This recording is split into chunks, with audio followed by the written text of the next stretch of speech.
Hello. Today we are going to practice with some slangs in English which we use in our daily life. Like one slang that we can say is wonder, W-O-N. So the sentence can be, I was wondering if you could help me with my homework.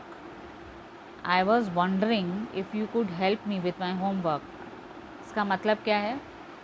मैं सोच रही थी अगर तुम मुझे homework में मदद कर सको तो. वंडरिंग एक पोलाइट रिक्वेस्ट है. It's a polite request to say something to anybody. हो सकता है वो मना भी कर दे, इसलिए वंडरिंग. तो I was wondering if you could help me with my homework. मैं ये सोच रही थी कि अगर तुम मुझे होमवर्क में मदद कर सको.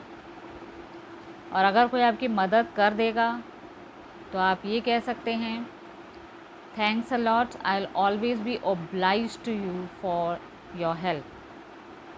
Either you can say thanks a lot or you can say I'll always be obliged to you for your help. Obliged मतलब मैं तुम्हारा शुक्रगुजार हमेशा रहूँगा. तो I'll always be obliged to you for your help. Obliged की spelling क्या है? O-B-L-I-G-E-D. O-B-L-I-G-E-D. So in today's session we learned wonder यानी कि सोचना, वो भी बहुत पोलाइट वे में अगर किसी से रिक्वेस्ट करना है तो. एंड सेकेंड इज़ ओब्लाइज्ड यानी कि शुक्रगुजार रहना या किसी के सामने अपना थैंक्स देना. फिर नेक्स्ट हम ये कह सकते हैं कि अनलेस. अनलेस एक वर्ड होता है.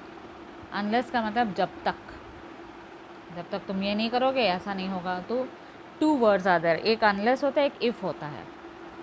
तो अगर हम अनलेस के ज़रिए कुछ कहना चाहें, जैसे हम ये कहना चाहें जब तक तुम होमवर्क नहीं करोगे तुम बाहर नहीं जा सकते.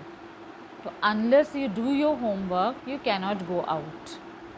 Unless you do your homework you cannot go out यानी जब तक तुम होमवर्क नहीं कर लेते बाहर नहीं जा सकते. यही सेंटेंस अगर हमें इफ़ में बोलना है तो हम कैसे करेंगे?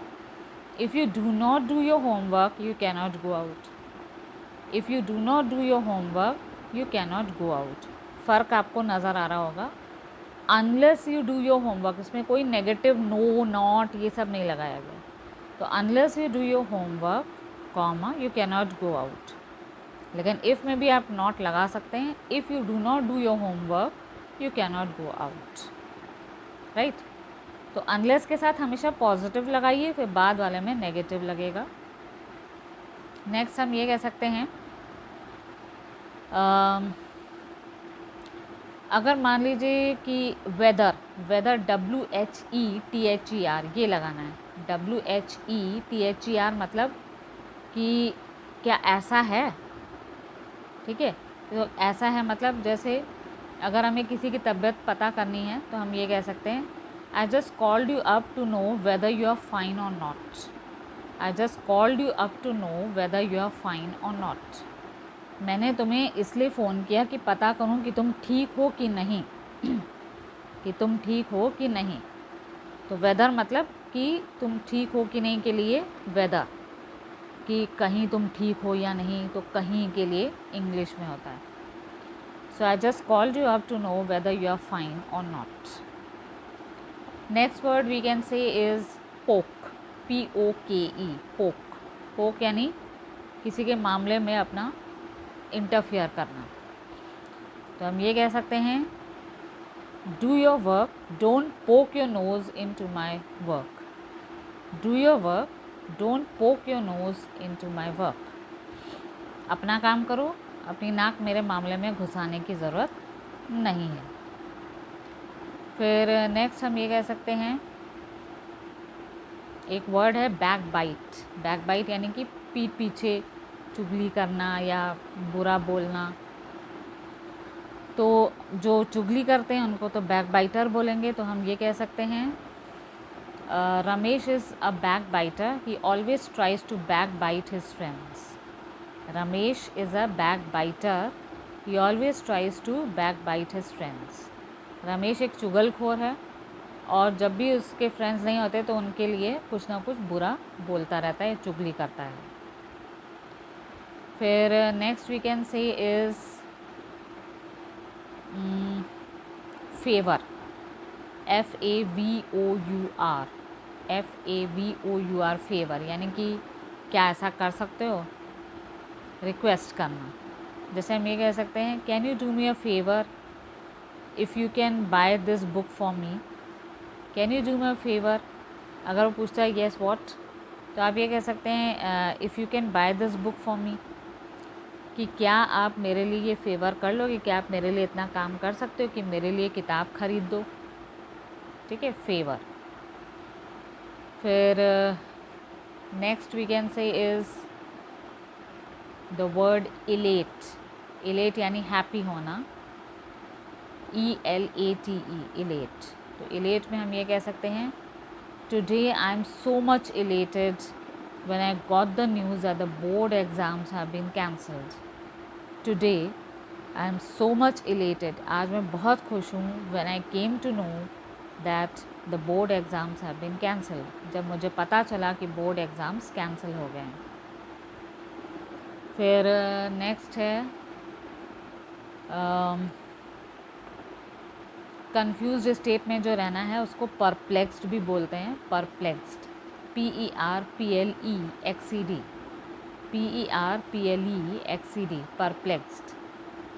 हम ये कह सकते हैं, why are you so much perplexed, choose any one of them and let it go of.